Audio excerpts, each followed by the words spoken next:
The Rise and Fall of Rome. Lessons from History. Rome, the eternal city, the heart of an empire that shaped the ancient world. Its legacies of engineering, governance, and warfare remain unmatched to this day. But even the mightiest of empires made blunders, decisions that would ripple across time, testing its resilience and ultimately leading to its decline. Let's journey through the pages of history to uncover the missteps that Rome would never recover from. It was the height of Rome's power.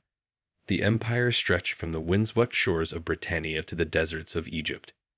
Its legions, disciplined and feared, marched across continents, enforcing the will of the Senate and the emperor. But Rome's strength would also prove to be its greatest vulnerability. In 9 CE, the empire sought to expand deeper into Germania, believing the dense forests and tribal lands would fall as easily as the rest of Europe.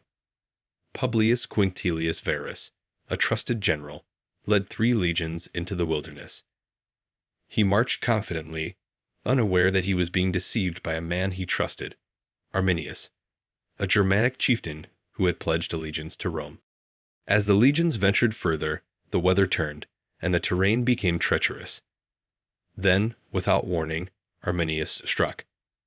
His warriors, familiar with the forests, launched a brutal ambush. For 3 days, Roman soldiers were hunted, slaughtered, and trapped in their own arrogance. By the time it was over, 15,000 Roman lives were lost. The empire would never again dare to venture so deeply into Germania. Emperor Augustus, upon hearing of the disaster, was said to have cried out, "Varus, give me back my legions." It was a humiliation that would haunt Rome for centuries. But Rome was not a stranger to disaster, nor to fire. In 64 CE, disaster struck again, not in the form of a foreign enemy, but from within. On a hot summer's night, a fire broke out in the bustling heart of Rome. The flames spread quickly, consuming homes, temples, and businesses, turning the city into an inferno for 6 days. The emperor at the time, Nero, faced the crisis, but not in the way his people hoped. According to some, Nero stood aloof, playing his lyre as the city burned. Others believed he had even started the fire himself to clear land for his grand architectural ambitions. Nero's response to the tragedy was equally damning. He blamed the Christians, then a small and persecuted sect, and unleashed a wave of brutal executions.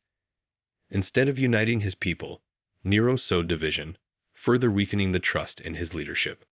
Yet, Rome pressed on. New leaders rose, and the empire grew even larger. By the 2nd century CE, Emperor Trajan had expanded Rome to its greatest territorial extent. From the rolling hills of Dacia to the deserts of Mesopotamia, Rome seemed unstoppable. But Trajan's ambition came at a price. The newly conquered lands were vast and difficult to govern. The campaigns drained Rome's treasury and overstretched its legions. After Trajan's death, his successor Hadrian wisely abandoned some of these territories, recognizing the strain they put on the empire. But the damage had been done. Rome's insatiable desire for expansion had planted the seeds of its decline, as resources became harder to sustain and borders grew increasingly vulnerable. The cracks in Rome's armor became more visible in the following centuries. By 410 CE, the unthinkable happened. The city of Rome itself fell, not to an army of equal might, but to the Visigoths, a barbarian tribe led by King Alaric. The Romans, in their arrogance, had underestimated the growing strength of these so-called barbarians. For years, Rome had paid off the Visigoths with gold and promises. But when the payments stopped, the Visigoths turned on their benefactors. They marched into Italy and sacked Rome, looting and burning as they went. It was the first time in nearly 800 years that the city had fallen to an enemy. To the ancient world, this was the end of an era. Rome's invincibility was shattered, and its decline became irreversible. But perhaps Rome's greatest mistake wasn't the single event, but a decision that seemed wise at the time. In 285 CE, Emperor Diocletian divided the empire into 2 halves. the Western Roman Empire and the Eastern Roman Empire, later known as Byzantium. The division allowed for more efficient governance, but it also split resources and weakened the empire's unity. The Western Empire, plagued by invasions and corruption, crumbled in 476 CE.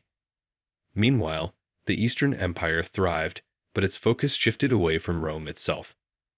The division that was meant to preserve the empire ultimately hastened its fall. And so the great empire of Rome fell, not in a single moment, but through a series of missteps, misjudgments, and the unrelenting passage of time. Its rise and fall offer a timeless lesson that even the most powerful of nations can be undone by their own mistakes. What do you think was the greatest blunder of Rome? Share your thoughts below, and don't forget to subscribe for more stories from the ancient world. Until next time, let's learn from the past to better understand our future.